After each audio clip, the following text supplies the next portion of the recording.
And we're live.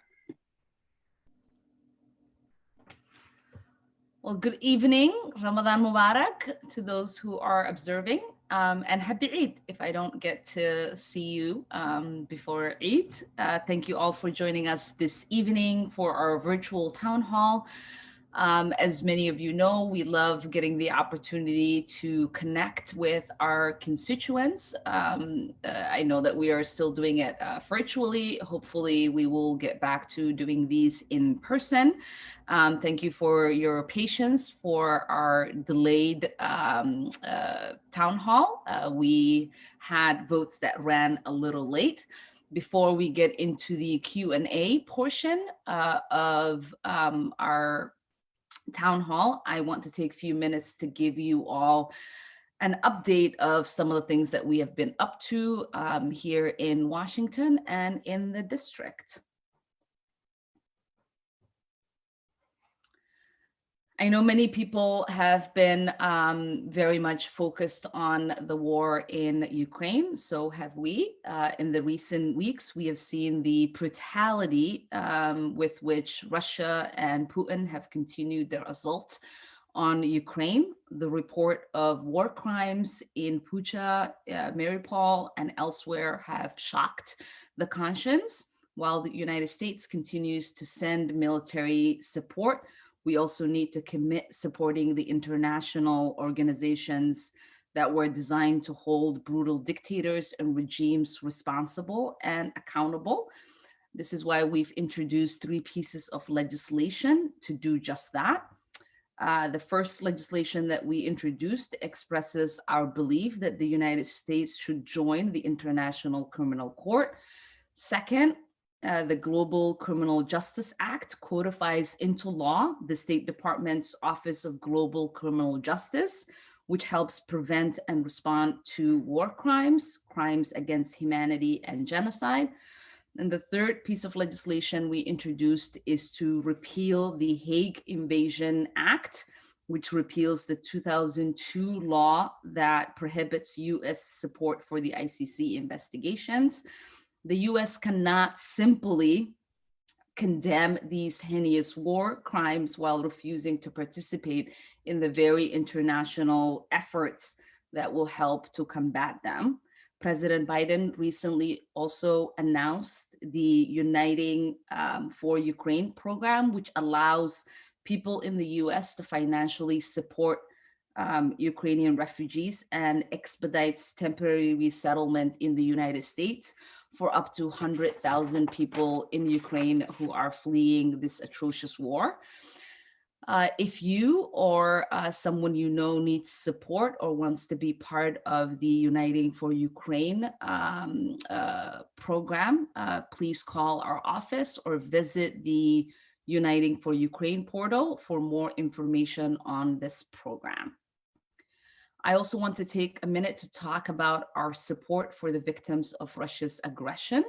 I support the continued support for aid to Ukraine, especially humanitarian assistance and defensive weapons.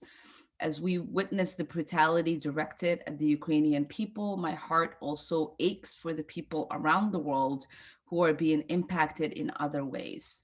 Ukraine and Russia both provide substantial amount of food to the African continent. East Africa in particularly relies on Ukraine and Russia for staples, and the region is currently facing its worst drought in decades, which is leading to severe food insecurity. I will continue to advocate for aid to be included for the victims of Russia's war and aggression against Ukraine. I'm also pleasantly surprised that the Biden administration just announced additional resources in supplementing the food programs around the world to help offset. This is something that we've been talking to the administration and our colleagues in Congress to help address the urgent need and the food shortage that has happened because of Russia's invasion and illegal war in Ukraine. As many of you know, I sit on the Foreign Affairs Committee, and in that role, I advocate for US foreign policy that is in line with the values and priorities of Minnesota's 5th Congressional District. Part of this work entails traveling abroad to meet with people who are impacted by our foreign policy and also do the work in strengthening our partnership with many of these countries and the peoples that live in those countries. In March, I had the opportunity to travel with an organization from our district to visit Honduras and Guatemala. We went there with Witness for Peace and Solidarity Collective, along with Congresswoman Cori Bush, Congressman Chuy Garcia, and Congressman Jamal Bowman. One of the primary goals of this trip was to learn about the impact of US policies in the region and discuss the real root causes of migration to our country in the southern, to our country's southern border. Mining, tourism, and other foreign investments displace local communities, limit opportunity for self-sufficiency, and encourage more people to seek a better future here in the United States. While politicians are currently discussing Title 42, the policy that has denied hundreds of thousands of Central Americans their legal right to seek asylum and amnesty, we should recognize the role the United States government has had in forcing people to make this decision. Next month, I'm planning on hosting a long report back in person in Minneapolis, and I hope that you all will join us for that town hall so that we can deeply engage in what we learned in our fact-finding trip. Last week, I also had the opportunity to visit Pakistan as part of the MICA program. We were invited by the Pakistani government. This is a program that has mutual exchange on the basis of economic, cultural, and political exchanges that we do with other countries. While I was there, I was able to meet with governmental leaders, with academics, NGO leaders to discuss regional security, Islamophobia, the role that Pakistan has played in helping with the Afghan evacuees, and also met with some of the Afghan refugees that are currently settled in Pakistan. We were able to meet with Afghan elders that are in a refugee camp in Pakistan. We also met with young schoolgirls who were in 3rd, 4th, and 5th grade to learn about what they are experiencing as refugees in their host country of Afghanistan, and how the United States can continue to support Pakistan in that work that they are doing in hosting a lot of the refugees from their neighboring country. Following the withdrawal from Afghanistan, the US withdrawal from Afghanistan, thousands of people have fled to Pakistan, which is one of the main goals of our trip, was to look at the resettlement efforts that the United States is making from people that we've made promises to, and how Pakistan is helping facilitate that for us. But to also just hear about the plight of refugees who have been there for the last 40 years in Pakistan, so new and old.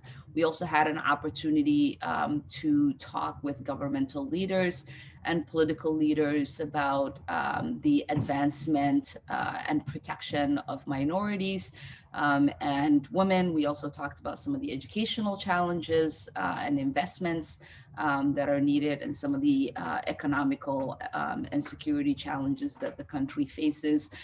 It was also in celebration of our 75th year of diplomatic relationships between the United States and Pakistan, and to be there and to experience the ways that we can continue to work to strengthen that relationship was good as part of my role as a member of the Foreign Affairs Committee.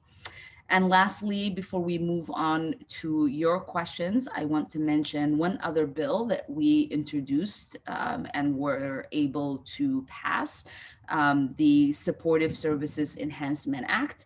This bill would improve the delivery of wraparound services for workers participating in workforce development programs, such as housing, transportation, mental health treatment, and substance use disorder treatments and internet access.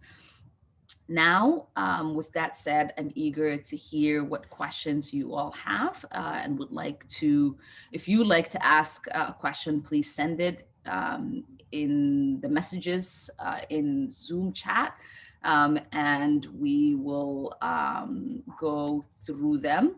One of my staff will call on you and ask for you to be on camera so that you are able to ask your question directly.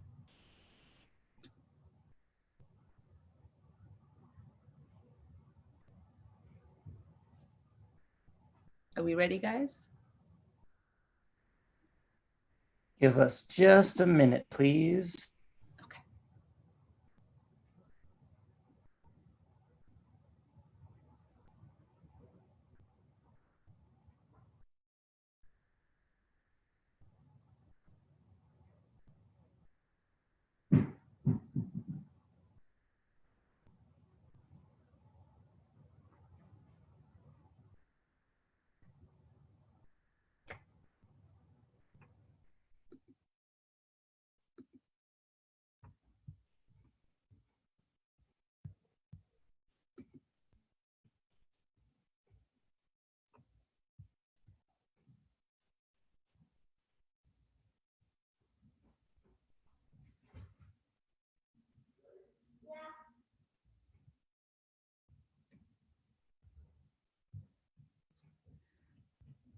Nikki, if there's someone that doesn't want to be on camera but submitted a question, you can read out their question.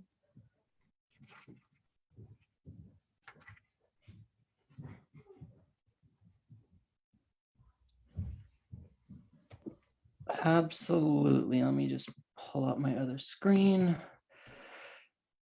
So the first question we have is from Ben, who asks, what can be done to stop the power grab by Republicans that are eroding our democratic republic and replacing it with an authoritarian oligarchy?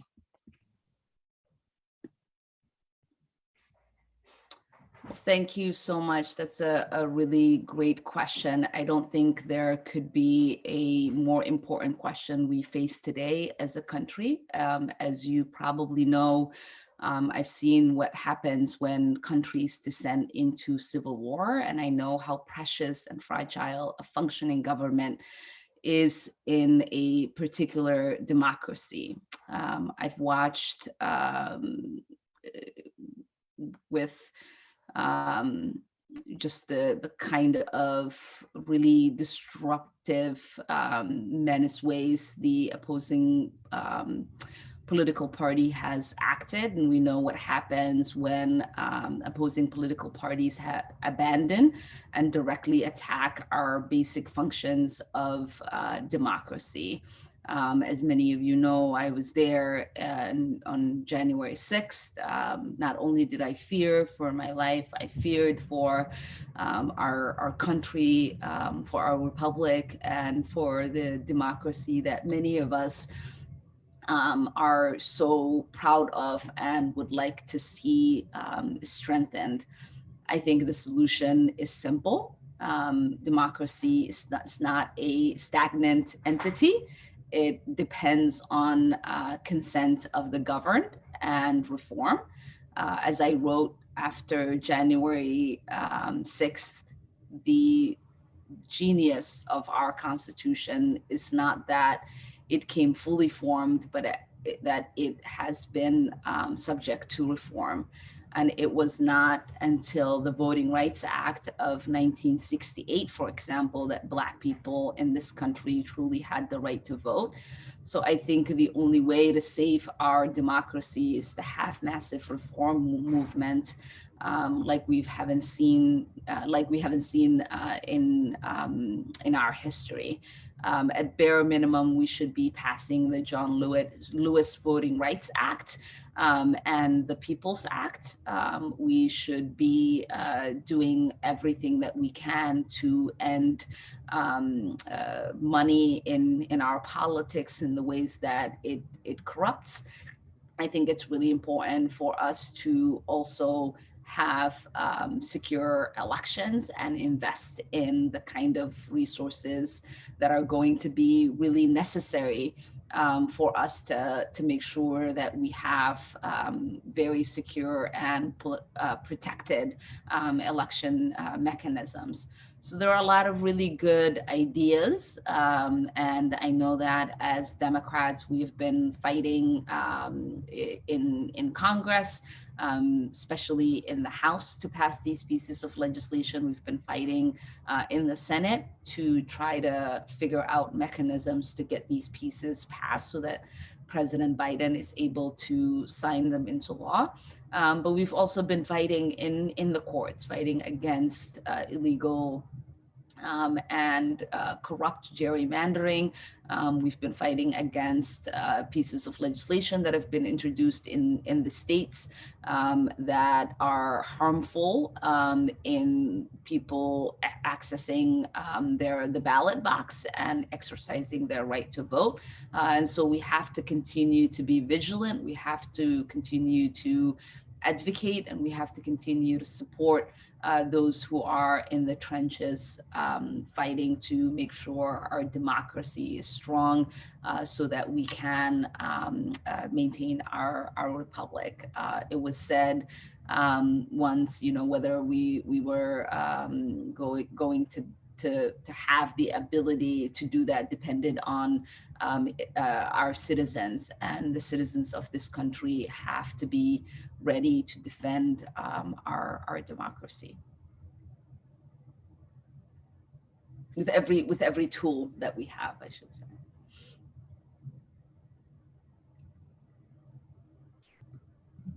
Great. All right. Next up, we have, oh, sorry about the feedback. Next up, we have Pat Paulson. If you want to go ahead and introduce yourself and ask your question.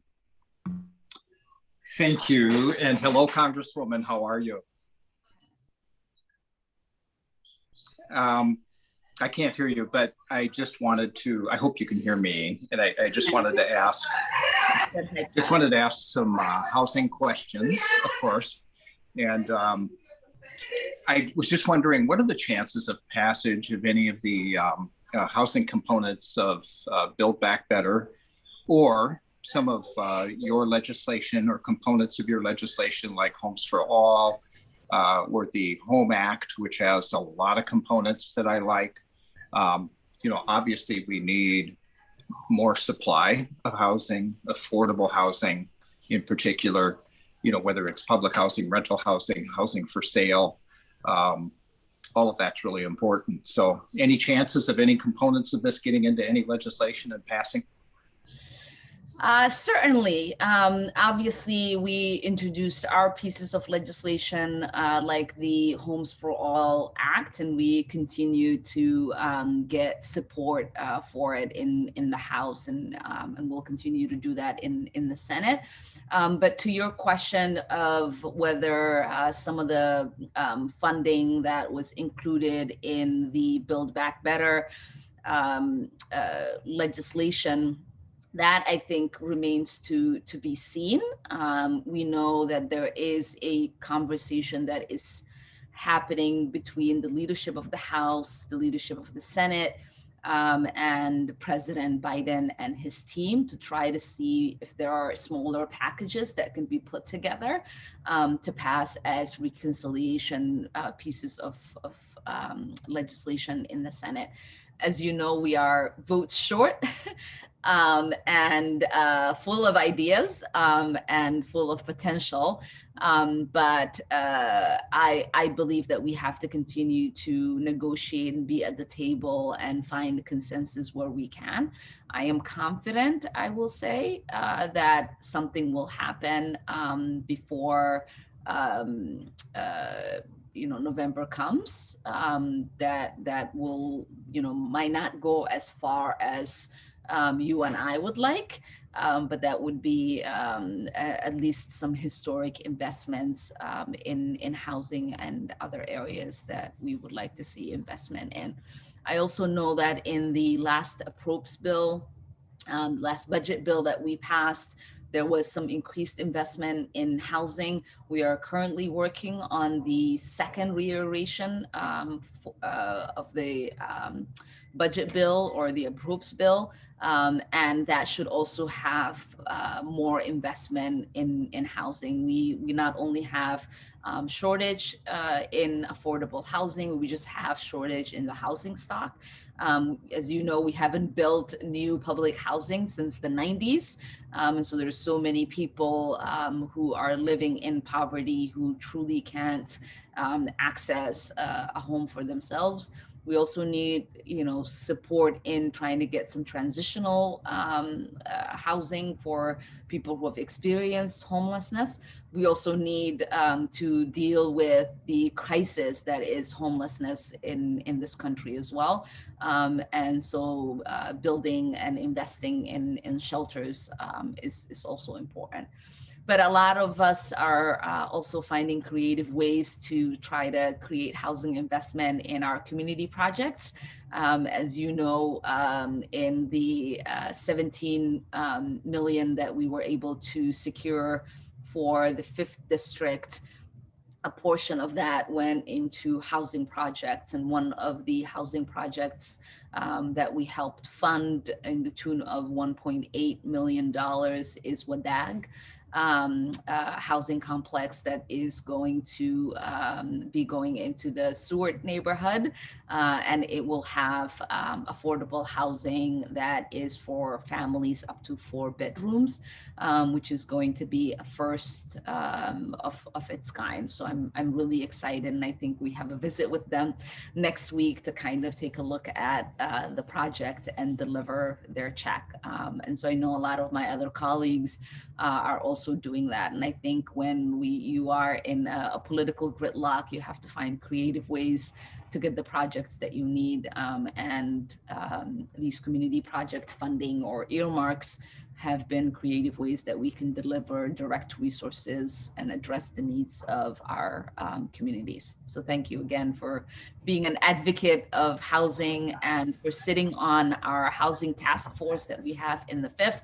And for being a resource for our office as we look at and address Minnesota. Well, thank you for all your work and commitment.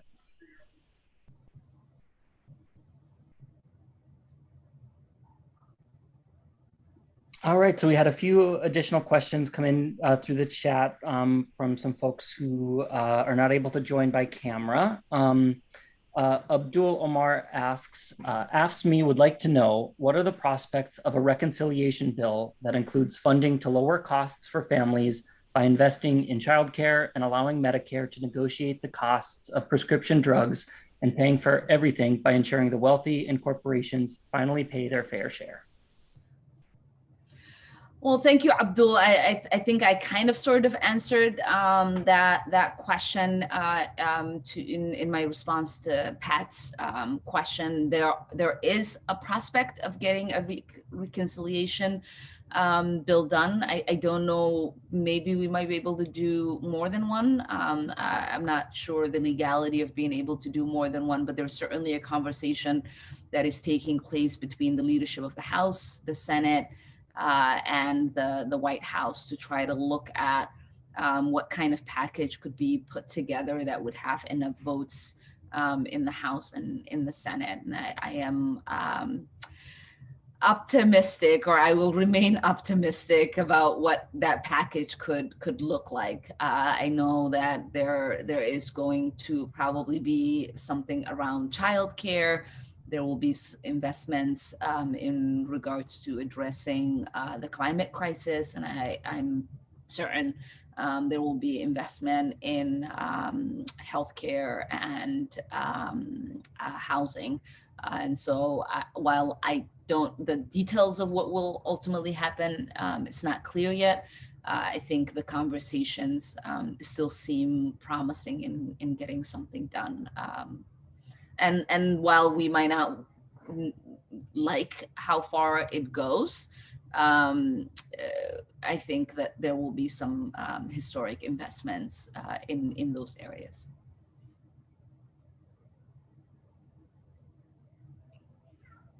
All right, and we have another question in the chat.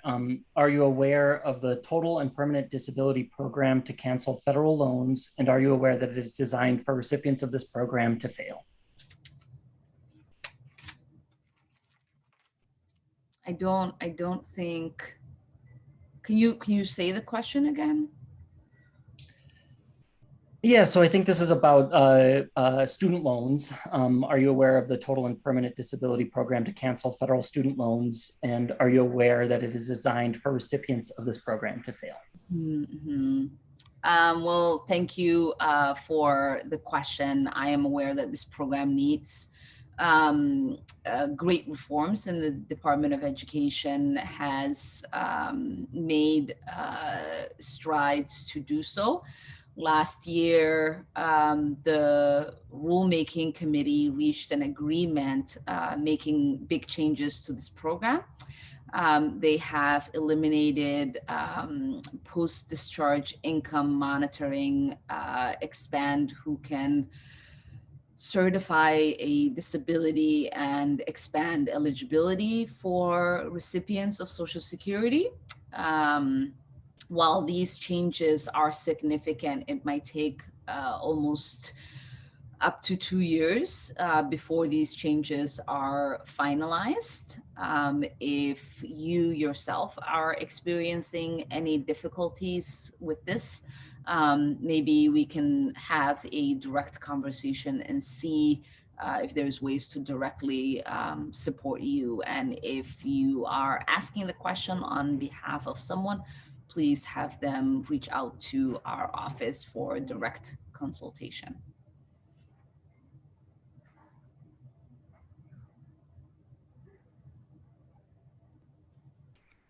All right. Another couple questions that have come into us from social media are about the Minnesota Department of Human Rights report on the Minneapolis Police Department. Most of them are kind of just asking what your thoughts are on the report and the findings that were released today. So I put out a statement, I think, without getting or too much into it here. I will say the report in many ways indicates and speaks to something that myself and others have talked about for a really long time when it comes to the Minneapolis Police Department. Black people have spoken about the treatment they have received in the hands of the police that are sworn to protect and serve them without prejudice. And the level of discrimination that is described in the report is a level that is not new or surprising to any Black person who is living in Minneapolis or in Minnesota.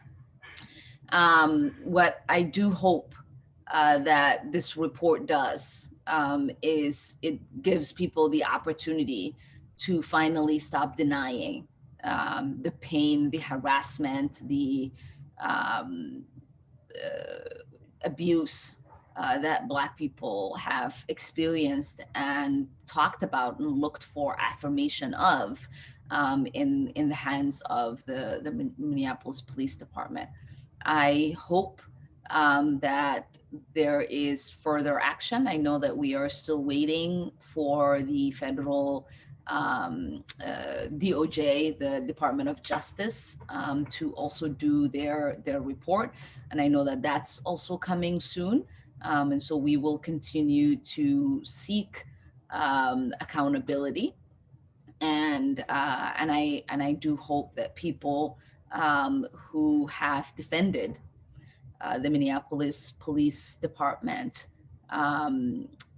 recognize that they need to apologize to every single person who has talked about just how toxic the Minneapolis Police Department is, and how they have not done their job in protecting and serving the residents of Minneapolis, but instead have terrorized, humiliated, intimidated, and criminalized so many of the people that they are supposed to look after. And so there's a lot of work that needs to get done, and that work needs to happen.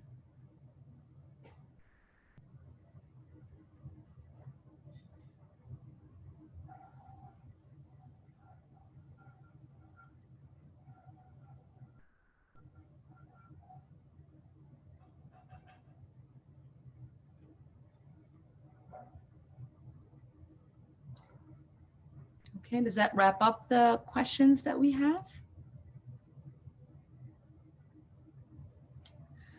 All right. Well, thank you all again for attending another town hall with us. And I look forward to seeing you all hopefully in person for next month's town hall.